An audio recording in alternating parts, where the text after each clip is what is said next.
இந்த வழக்கில் குற்றம் சாட்டப்பட்டுள்ள பார்த்திபன் பணத்திற்காக கொலை மற்றும் கொள்ளை நடவடிக்கைகளில் ஈடுபட்டு வந்தது விசாரணை மூலம் தெரிய வந்துள்ளது.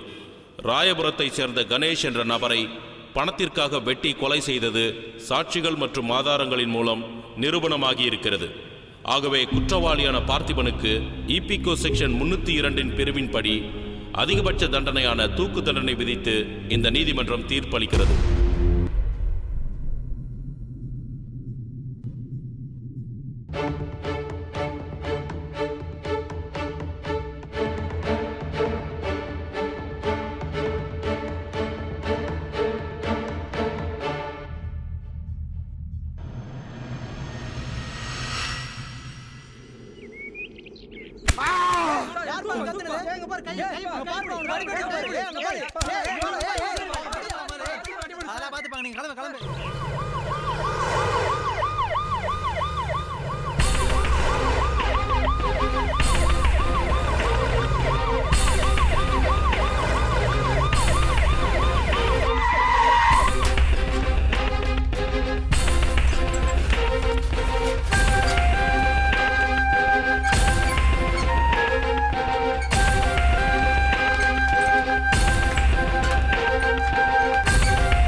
அங்க இத்தனை பேர் இருந்தோம், ஒரு அக்யூஸ்ட ஒழுங்கா பாத்துக்க முடியல.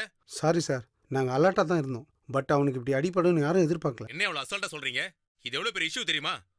அவனுக்கு ஏதாவது ஒன்று ஆச்சுன்னா யாரையா பதில் சொல்றது? சார் அது வந்து ரீசன் சொல்றது நிப்பாட்டியா? அவனை எப்படியாவது காப்பாத்துறதுக்கு வழியை பாருங்க. இல்லைன்னா ப்ராப்ளம் அவனுக்கு இல்ல, நம்மளுக்கு தான்.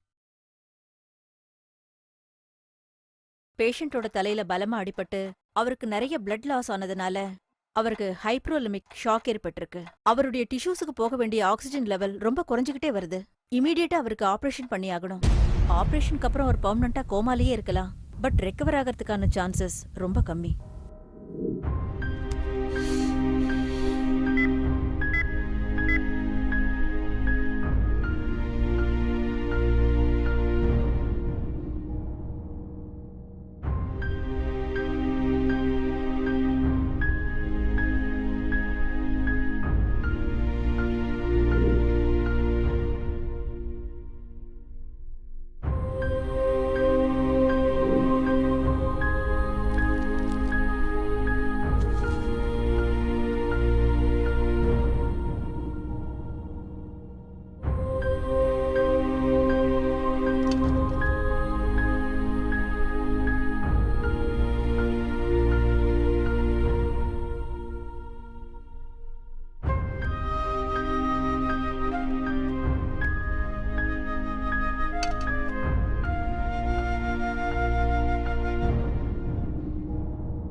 பார்த்திபன், பார்த்திபன், எந்திரிங்க.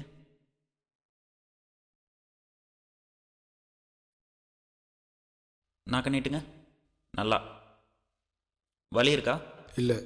இங்கே? இல்லை. He is very much okay. Thank you doctor.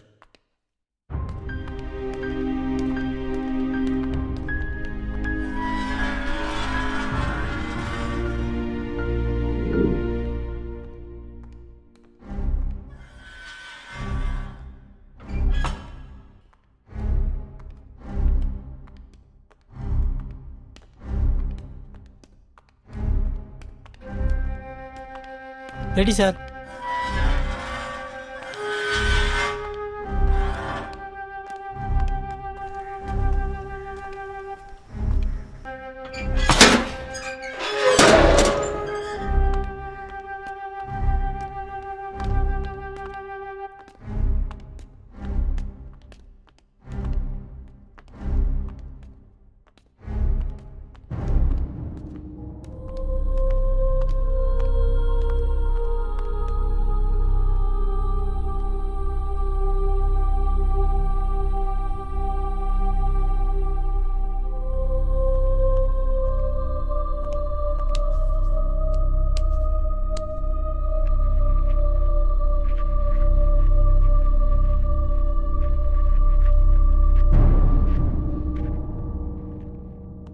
கடைசியாக ஏதாவது சொல்ல விரும்புறீங்களா?